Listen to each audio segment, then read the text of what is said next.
Para disfrutar de esta y otras producciones, síguenos en todas las plataformas de Futuro San Luis.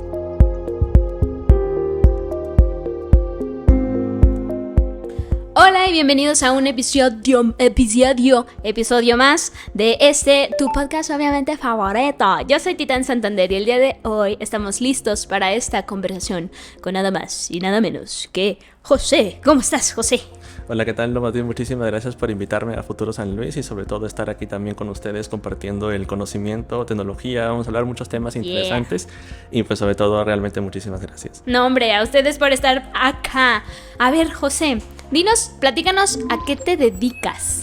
Claro, mira, yo soy desarrollador de videojuegos, yo me dedico a crear todo tipo de entornos virtuales, modelado, texturizado, iluminación y por ejemplo integrarlo en alguna experiencia de realidad virtual o de metaverso. Realmente ahora mismo esas tecnologías están en auge y mucha gente les está interesando desarrollar, así que me he sentado en ese tipo de materia específica y pues ahora lo ando compartiendo en diferentes proyectos culturales, temas de aquí de San Luis Potosí, que sobre todo hagan más conciencia a las personas y acerque esta tecnología, ¿no? De manera práctica. Totalmente. Ese yo creo que es uno de los puntos más importantes en la actualidad, ¿no? Como que se pueden desarrollar un chorrísimo de cosas donde puedes tener un montón de aprendizaje a partir de todo esto. ¿Cómo fue que José chiquito le llamó la atención todo este rollo? Porque complejo es, ¿no? Claro, sí, realmente tiene un proceso quizá complejo, también variado y sobre todo necesitas una cantidad de personas para que puedan realizar este tipo de proyectos. Pero realmente justo como comentas, yo desde pequeño estuve acercado mucho a las computadoras, desde los 7, 8 años ya empezaba ahí a hacer algunos diseños, sobre todo tridimensionales. No me llamaba tanto la atención el 2D, pero sí más crear volúmenes. En ese momento creaba algunos diseños arquitectónicos, algunas casas. Órale. ¿Cuántos años tenías más o menos cuando empezaste todo ese rollo? Yo tenía unos 8 para 9 años recién, sí, utilizaba estas pues computadoras que tenían no tanto procesador, no había tanta modernidad como ahora en estos años, pero realmente pues programas, por ejemplo, como SketchUp, que yo creo que gran mayoría de gente de arquitectura lo ha utilizado, en ese momento sobre todo me apoyó mucho que venía pues con instrucciones, venía ahí con un manual de uso y realmente eso influye mucho al momento de cómo te aprendes estas experiencias, ¿no? Porque no tenía ningún tutor ni nadie que me esté ahí supervisando, yo nomás me sentaba y empezaba a crear esas cosas. ¿Y fue porque lo viste en alguna parte o cómo fue literalmente el que lo descubrieras y dijeras, a ver, quiero intentar? Pues les voy a platicar un tema muy curioso porque realmente ahí en donde vivíamos teníamos un lugar, un departamento, bueno, una casa de un piso, mejor dicho, y necesitábamos hacer remodelaciones en la cocina. Entonces mi papá sabía ciertos temas de poder hacer como albañilería, de cómo hacer ciertos temas de construcción, pero no tenía el tema de dibujo ni nada de lo que es tridimensionalidad, digamos, concretado, ¿no? Entonces, mientras iba aprendiendo un poco estas herramientas de 3D, así, la primera cosa que me animé a hacer fue una especie de mesa en L, que son las típicas que hay en las cocinas, que pues necesitas hacer como una estructura en 3D, luego poner abajo donde va a ir el gas, donde va a ir las tuberías. Entonces, todo eso, como esa parte básica, así en polígonos, en cuadrados, la pude modelar en este programa y luego hice las medidas, más o menos así con este sistema de metros y todo esto que tiene este programa y luego lo imprimí. Le imprimí como si fuera un plano, ¿no? De ya un arquitecto, pues con las medidas, cuánto necesitaríamos de distancia de cada uno de estos temas y pues ese fue como el primer ejemplo práctico y realmente funcionó. O sea, lo construimos nosotros dos, pero nos sirvió de guía para ¡qué pues, chido! Saber cuánto puede medir, ¿no? ¿Y qué te decía tu papá? O sea, tú lo hiciste como ya diciéndole a tu papá de yo lo voy a hacer y vamos a hacerlo a partir de esto que estoy creando, o fue de lo voy a hacer yo y luego mira papá, vamos a hacerlo a partir. O sea, cuando hiciste eso tenías 8 años, 8, 9. Sí, como unos 9 años. ¡Wow! Sí, ¡Qué cool! Sí, y realmente fue como la segunda razón de como la sorpresa, porque realmente a mí no me gusta mucho como ir comentando lo que voy haciendo, sino nomás dar poquitas cosas o nada, y ya después cuando ya está listo ya entregarlo o enseñarlo y pues que sea algo bien padre, ¿no? Entonces esa fue la segunda opción que utilicé. Ya había preparado como ciertas cosas. También sobre todo pasaba de que a veces cerraba las cosas que estaba haciendo porque no quería que ellos vean qué estaba haciendo en la computadora. Pero sí, realmente pues, sirvió muchísimo ese tipo de conexión y de ahí empecé ya a conectarme más con con las computadoras, del diseño 3D, con los videojuegos, sobre todo, que ahí fue creciendo más este tema y hasta ahora, ¿no? Que se ha mantenido. Claro. ¿Estudiaste? Sí, y de hecho yo vengo de Perú, de Lima, de la ciudad de Lima. Ahí estudié diseño de videojuegos y entretenimiento digital, que de hecho fue en 2015, más que nada por ahí, en esa época donde la industria de videojuegos allá en Perú realmente es muy escasa. Hay muy pocas empresas que se dedican a hacer esto, pero realmente esta carrera surgió como la primera, así, entre todas las que habían de lo que es diseño, de lo que es animación. Y ahí fue donde me metí yo, ahí fue donde también se metieron muchas personas que les motivaba, también llamaban la atención de los videojuegos y pues sobre todo quedamos, yo creo, esparcidos por parte de ahí de Lima, y yo que ando aquí en México, ¿no? Sí. Sí, ya sé. ¿Cómo fue para ti vivir el proceso de hacer la carrera? ¿Cómo te la pasabas ahí? Porque, por ejemplo, había compañeros que, no sé, o sea, te apoyabas en ellos, ¿no? O que notabas que les gustaba a ellos y que hacías tú, se juntaban, ya planeaban como de cuando salgamos de la carrera o de una vez vamos a hacer nuestra empresa. ¿Cómo viviste la carrera? Realmente qué bueno que me preguntes eso, porque muy poca gente me ha preguntado acerca de lo que influye mucho, quizá una carrera universitaria o una carrera técnica, pero también cómo te organizan ahí dentro de esta carrera. Entonces, a nosotros nos organizaron de manera como improvisada, porque realmente era la primera carrera que se hacía en este instituto. Entonces realmente los profesores sí eran muy buenos, pero eran de otra ciudad o de otro país, y recién se estaba armando este sistema, ¿no? Entonces lo primero que nos hicieron como empezar a trabajar de nosotros es que trabajáramos en equipo todos, que conociéramos qué hacía cada uno, por ejemplo también qué debilidades teníamos, incluso cada uno desarrolló un perfil así como tipo un personaje. Cuando tú te vas a un estudio de videojuegos, y cada uno tiene su actitud, tiene sus valores, también tiene su forma de comunicarte las ideas. A veces hay unas personas excéntricas, otras personas que son un poco más calladas, ¿no? Como yo, o otros que son como término medio, pero realmente sí llegas a darte cuenta que cada uno tiene su onda, y eso fue realmente justo como dices, mientras vas así pasando el primer año, el segundo año, el tercer año, vas conociendo cómo ya te vas relacionando con esta gente, y empezamos a trabajar como un equipo. Nos hicieron trabajar como un equipo de videojuegos, como si fuéramos ya una empresa y estuviéramos ante inversores, estuviéramos dando pitches, estuviéramos documentando todo con fechas, con precios, con Exceles, un montón de herramientas que nos metieron. Y al final de la carrera nos empezaban a meter también temas de no conflictos, pero sí, digamos, saber qué está haciendo el otro, ¿no? O sea, saber si está bien comprometido, saber si realmente puede hacer un bien para el proyecto, y cada uno como que poco a poco se empezó a analizar de manera interna, y también de cómo se trabaja en un equipo, y eso realmente nos influenció mucho, porque cuando empezamos la carrera habían como unos 32, 33 personas, y realmente llegamos unos 12. Realmente. ¿En serio? Sí, y no crean que hubieron así como que tanta mezcla, sino más bien eran gran mayoría hombres y solamente 2 mujeres. Órale. Pero estas mujeres hacían programación, así que realmente eran unas personas muy valiosas, y nos ayudó mucho esta combinación de los dos temas de trabajo en equipo, y también ya empezar a pensar hacia afuera. Y eso también fue lo que nos hizo, pues, perdurar, ¿no? Lo que también me hizo a mí perdurar hasta este momento porque realmente, justo como dices, nosotros pensábamos qué podría pasar después de salir de la carrera. Uh-huh. De hecho, nos hicieron crear una empresa para nosotros mismos, dar prácticas de horas nosotros mismos, porque no había otras empresas que te dieran esta oportunidad. Entonces, sí, nos metieron mucha filosofía de emprendimiento, de ser indies, sobre todo desarrollo independiente. Y de ahí, sobre todo, eso también me motivó a llegar acá, ¿no? De no, digamos, alejarme mucho del tema 3D de los videojuegos, y mantener todavía la actitud hacia este tipo de negocios, ¿no? Que ya se convierte en emprendimiento y ya se convierte en muchas responsabilidades más, ¿no? Sí, y por ejemplo, el trabajo en equipo, que me dices que en la actualidad tanto lo trabajas en equipo, que en la carrera desde el principio los pusieron a trabajar en equipo. ¿Cómo es para ti la experiencia de trabajar con... No sé, ¿cuál ha sido el equipo más grande que has tenido de personas? Pues yo siento que el equipo más grande que hemos tenido, o bueno, en mi experiencia, ha sido justo del instituto, uh-huh. Porque realmente justo para hacer estos proyectos te voy a comentar algo muy importante, porque hay mucha gente que realmente no le llama la atención o no le convence mucho el tema 3D o el desarrollo de videojuegos. Por poner un ejemplo, ¿no? De youtubers como Alba Majo o Ginchu, no sé si los han conocido, yo sé que los van a conocer, pero toda esta gente que anda desarrollando videojuegos independientes realmente necesita un equipo y realmente necesita como comunicar sus ideas, ¿no? Entonces ahí es cuando decides.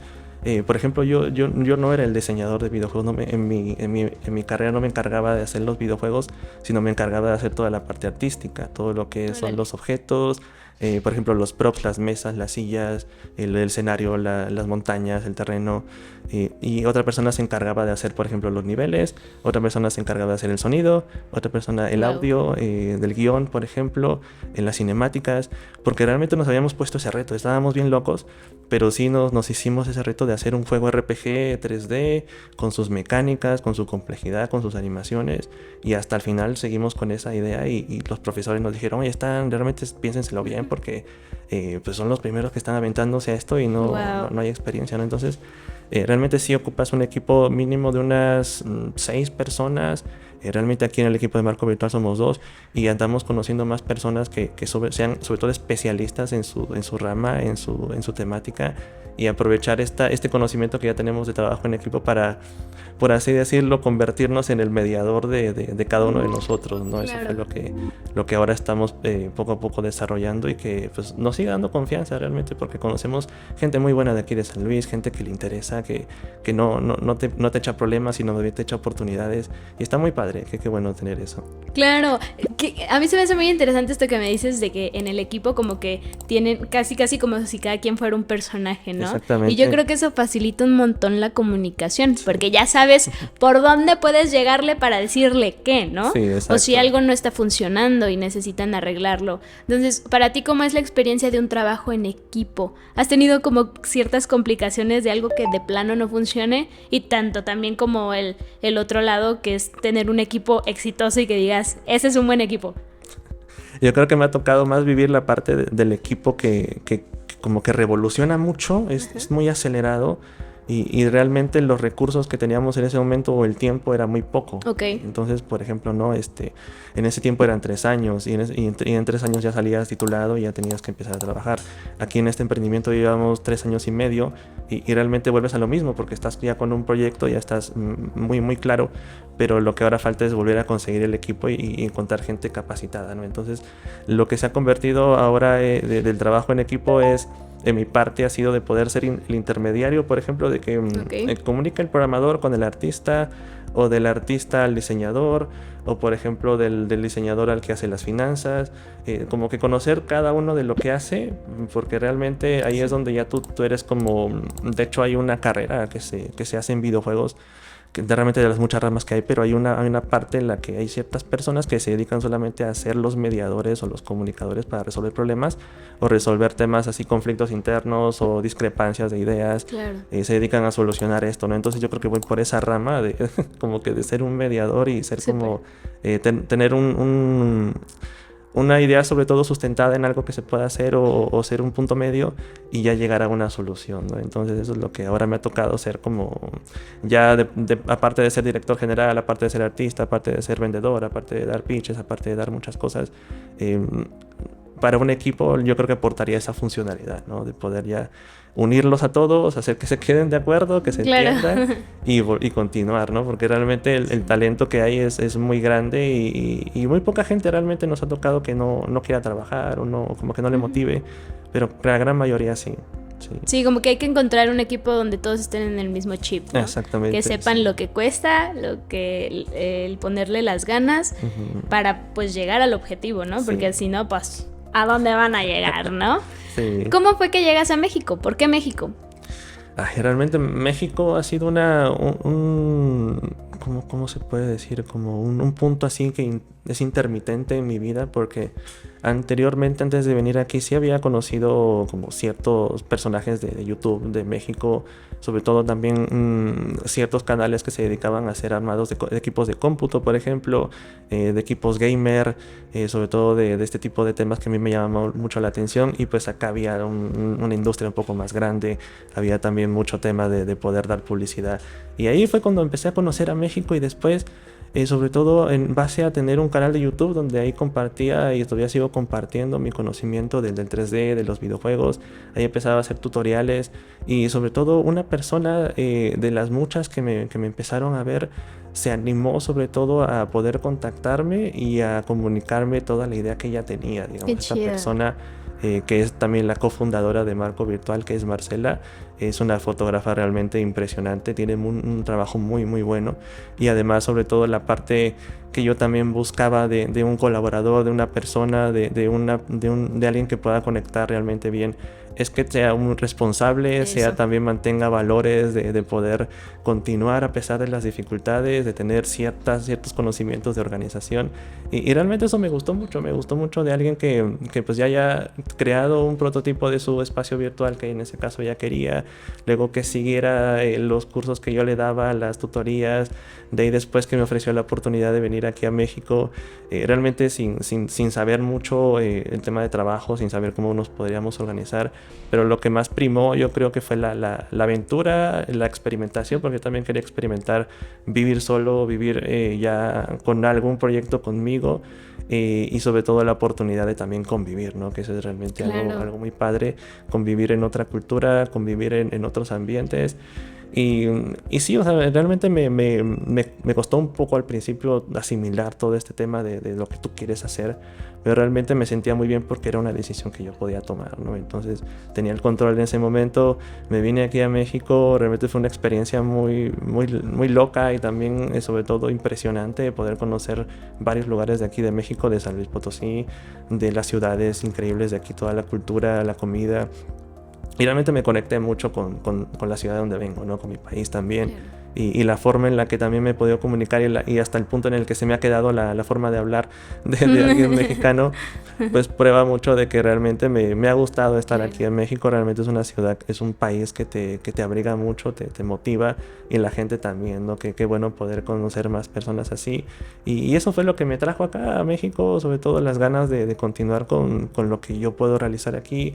Y sobre todo también ya una parte importante que está llegando en mi vida, que es empezar a comunicar todo este tema, ¿no? De empezar a enseñar, empezar a dar pláticas, empezar a dar conferencias, sobre todo de no temas tan comunes, o quizá que ya se estén revisando, sino de algo que está poco a poco asomándose por ahí, que está como un fantasma, o está algo como una inmensa masa de cosas, que es la tecnología de realidad virtual y el metaverso y toda la inteligencia artificial, que realmente nos va a llegar a todos, y realmente vamos a necesitar un conocimiento, o alguien, o un amigo, o una pareja, o un socio, lo que sea, que nos pueda compartir este conocimiento, ¿no? Y de la manera más clara o más sencilla que hemos podido también nosotros poco a poco ir bajando con el tiempo, ¿no? Hasta el punto en el que ya uno puede explicar más que nada de manera fácil, enseñar ejemplos de cómo puedes interactuar en estas experiencias, cómo no es tan complicado ya aquí en México tener este tipo de metaversos, realidad virtual, ya no es tan difícil como 5 años atrás. Entonces todo ese conocimiento, toda esa parte de dar confianza a la gente y a las empresas, y toda la parte cultural de México, pues ahí es donde estamos ahora, ¿no? Ahí es donde estoy yo, y qué bueno que pues sobre todo nos toque a nosotros, ¿no? Que realmente después es gente que nos gusta trabajar, realmente nos gusta mover proyectos, nos gusta pues participar en entrevistas, dar a conocer este tipo de forma de pensar también, y pues sobre todo de la gente también el recibimiento es muy bueno, ¿no? Es que yo creo que justo para que se den cuenta que el arriesgarse en decisiones como me voy a ir a otro país a hacer algo que me gusta y que apenas están haciendo, pero es que es mi sueño y me apasiona, yo creo que es algo, mira, de respeto, pero qué chido que se esté haciendo. Y que aparte yo considero que es súper importante para el aprendizaje. O sea, realmente es algo que desarrolla un montón de cosas y que nos ayuda bastante. Entonces, ustedes desarrollan estos espacios virtuales. ¿Has tenido alguna experiencia rara, bizarra, interesante con cosas que les pidan? Porque luego también siento que tienes que pensar como la persona que va a vivir la experiencia, ¿no? Exacto, como que es. tienes que despojarte de ti para verlo como el espectador, cómo lo va a disfrutar, cómo se va a mover, cómo bla, bla, bla. ¿Cómo ha sido esa experiencia? Y realmente antes de explicar esta experiencia así extraña, justo lo que comentas, me gusta bastante que lo menciones porque realmente sí, aparte de diseñar un espacio virtual, aparte de colocar texturas, de colocar iluminaciones o ponerlo en un entorno de videojuegos, todo lo que está atrás de conocimientos, por ejemplo, de arquitectura, de diseño de color, de espacios, de elementos que necesitas colocar, de cómo quisieras que se mueva el usuario, como en un videojuego, igual de las instrucciones, de qué colores tienes que emplear, los acabados de los objetos, el estilo que tienen que mantener, toda esa parte, sobre todo incluso hacia afuera también, qué espacio quisieras que se vea en la realidad virtual. Todo eso influye en poderlo concretar en un entorno lo más sencillo posible, que entienda también la persona que va a usar el entorno, que lo entienda yo, que lo entienda el cliente. Entonces ahí es cuando sobre todo me ha pasado, y casi la gran mayoría de proyectos son los que desarrollo todo, como que la parte creativa, la parte de modelado y también la parte de cómo presentarlo. Ahí realmente sí influye estos conocimientos, y la forma en la que sobre todo se comparten estas personas, yo creo que tiene que ver mucho a la comunicación. Tienes que comunicarte bastante con este cliente o con esta organización para poder darle saber de cómo tú estás creando el mundo, ¿no? Cómo tú piensas moverte, qué es lo primero que quisieras ver en las pantallas o en la imagen, el logotipo. Entonces tienes que mantener esta comunicación como si estuvieras desarrollando un mini proyecto de arquitectura o mini proyecto de videojuego, y decirle las pautas, sobre todo, mira, esta es la sala 1, esta es la sala 2, por ejemplo, también este tipo de ambientes van a tener tales acabados, o por ejemplo, tú también compárteme imágenes o videos de cómo tú quisieras el estilo, ¿no? Y yo, digamos, me encargo con el equipo de poderlo ya hacer lo más similar posible, ¿no? Entonces, en ese punto de poder hacer lo más similar posible las experiencias, nos ha tocado ese tipo de cosas raras. Por ejemplo, quizá no sea raro, pero yo creo que es una forma práctica también de justo lo que comentas, de aplicar el metaverso a lo que es educación, a lo que es tratamientos. Y una de las cosas así extrañas que nos tocó, por ejemplo, crear fue una sala de lo que es claustrofóbica. ¡Órale! Que es como una especie de pasillo que tú tienes varias salas, ¿no? Y cada una de estas salas, mientras vas avanzando, se va haciendo más pequeña. Ok. Entonces empiezas con un espacio así, por ejemplo, como este, o empiezas ya con una habitación más grande, luego te vas a la otra sala, te empiezas a meter algo más pequeño, ya no hay tantas ventanas, quizá hay algunos cuadros, hay algunos objetos, luego empiezas a acercarte a algo más pequeño, empiezas a colocar más objetos, sobre todo que hagan esta sensación de que ya te están como incomodando, o ya te están dando como que esta ansiedad, y ese es el objetivo de poder crear el espacio. Sobre todo también los materiales que utilizas en el suelo, o el color de las paredes también tiene que ser diferente, o tiene que ser colores cálidos, por ejemplo, para poder darle esta sensación a la persona, ¿no? Entonces esto se aplica en realidad virtual, con los lentes, con Oculus, con algún otro tipo de visor, y la persona empieza a meterse a este tipo de espacios, ¿no? Empieza a reaccionar, tú empiezas a sentir que realmente te sientes o cómodo, o te sientes un poco más complicado, y este tipo de proyectos se aplica a terapias de realidad virtual para poder ayudar a las personas, ¿no? Por ejemplo, para claustrofobia, para lo que es altura, para lo que es diferentes tipos de miedos o fobias, también se puede utilizar. Y justo este proyecto formó parte de una tesis de este cliente que nos contactó, ¿no? Que quería probar que realmente con la realidad virtual tú puedes hacer terapias para cualquier tipo de persona, jóvenes, niños, incluso adultos. Y ese es el campo también en donde se abre este tipo de tecnología, ¿no? Está ese, y luego también nos tocó crear proyectos un poco más, por así decirlo, locos, más creativos. Por ejemplo, con entornos espaciales, con lo que es planetas.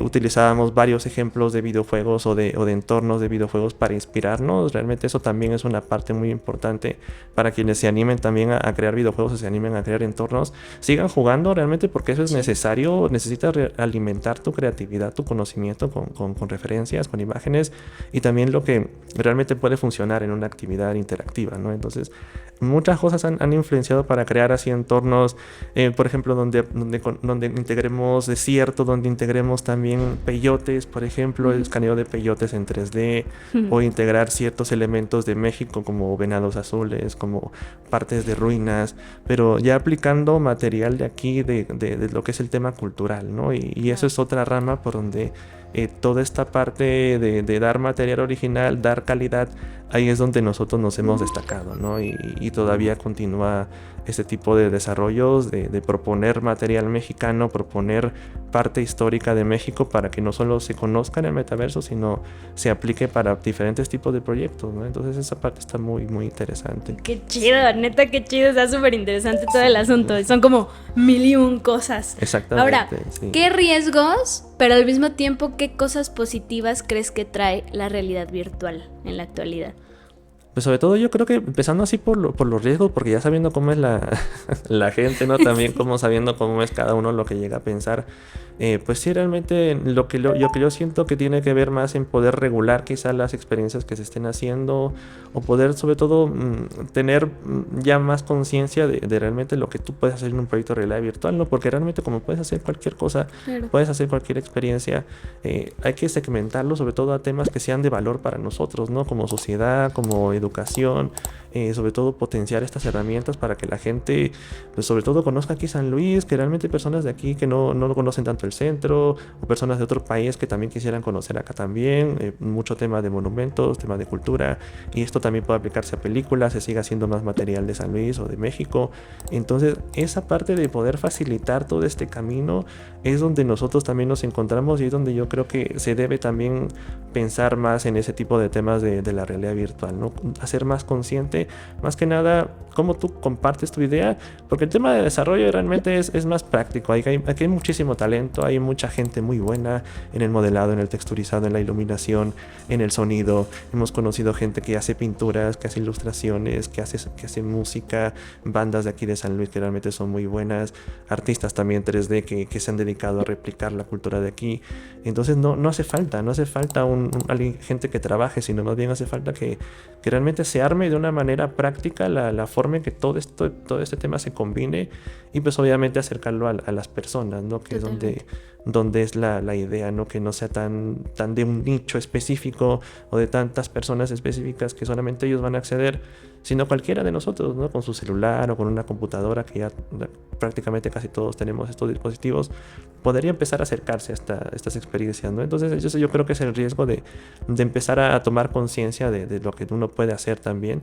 Y las oportunidades realmente son muchísimas, realmente de todas las que hemos revisado también en el equipo, en todas las que nos hemos encontrado, casi la gran mayoría son de temas de poder compartir este tipo de experiencias culturales. Hemos encontrado también artistas que quieren colocar su metaverso para que cualquier persona lo pueda conocer, y ahí es por donde está yendo este tipo de onda, ¿no? Del tipo de la parte cultural, de la parte artística, de todo lo que es compartir historia, y realmente no es tan difícil, ¿no? Ahora mismo ya con el metaverso web, con la realidad aumentada, es muy accesible este tipo de temas, ¿no? Entonces, y toda esa parte de poder educar a las personas es algo que nos gusta mucho, y es parte del trabajo, ¿no? Qué bonito, Sí. y neta qué chido que lo dirijan hacia un bien, ¿no? En la sociedad, la neta está increíble.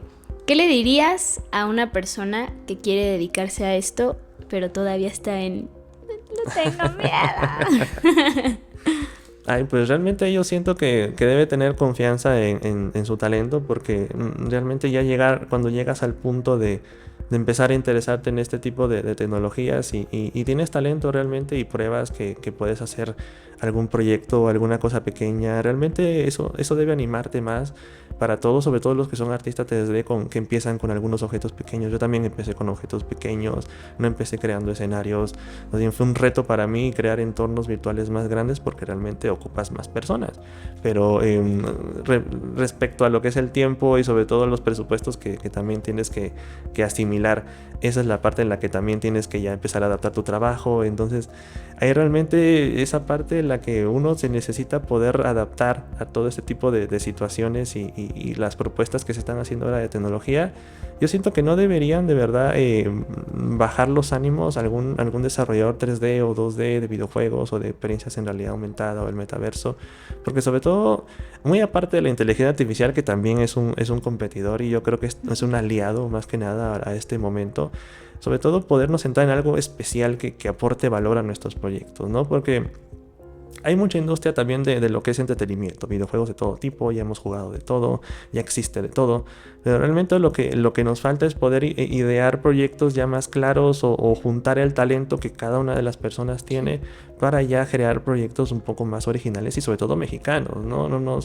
A lo que quiero llegar es que también se mantenga el talento aquí en México, se mantenga el talento en cada una de las ciudades, que no tengas que irte a otro tipo de país, sí, o no haya esa necesidad, porque realmente ya tienes aquí a un amigo, un aliado, una empresa que ya tú puedes desarrollarte, ¿no? Y desarrollar tu talento. Entonces, realmente todavía tengan esta mentalidad de dar un aporte profesional a su trabajo, sobre todo resaltar mucho su calidad, porque ahí es donde realmente van a conseguir una forma diferente de distinguirse, ¿no? De poder comunicar su proyecto, de poder compartir sus necesidades, y realmente si lo van a hacer de esa manera nos vamos a conocer. Realmente yo los voy a conocer a ustedes me van a conocer a mí, y ahí es cuando ya por fin nos podamos también apoyar nosotros, ¿no? Entonces realmente, así como ha pasado en 2015, que ahí también te haces esa misma pregunta cuando entras a la carrera, cuando estás a la mitad te haces la misma pregunta si lo dejas o a qué te puedes dedicar, mejor te quedas como programador, y realmente muy pocas personas te quedan como 3D, como diseñadores, pero aún así seguimos aquí todavía, seguimos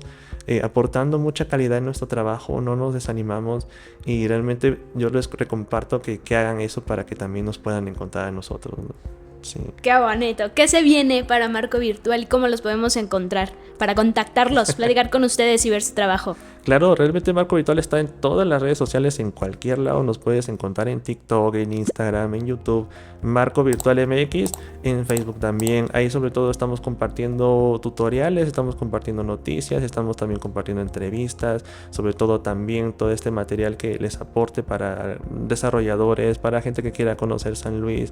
En cualquier red nos pueden encontrar, y también en plataformas sobre todo de metaverso, que en algún momento se las voy a compartir también más a fondo, pero pueden buscarnos en Spatial, por ejemplo, esa plataforma de metaverso, como Marco Virtual MX, y ahí van a poder conocer el metaverso de Plaza Fundadores, donde sobre todo van a poder explorar la plaza, conocer monumentos, hay diferentes tipos de escaneos 3D, van a aprender también cultura, pueden invitar a sus amigos para poder conversar ahí en vivo, de manera con voz o con texto, como un videojuego realmente. Wow. Y este tipo de experiencia no es tan difícil de poder compartir y de ya decirle a las personas, no, pues San Luis tiene su metaverso, de ahí otra ciudad también ya tiene su metaverso.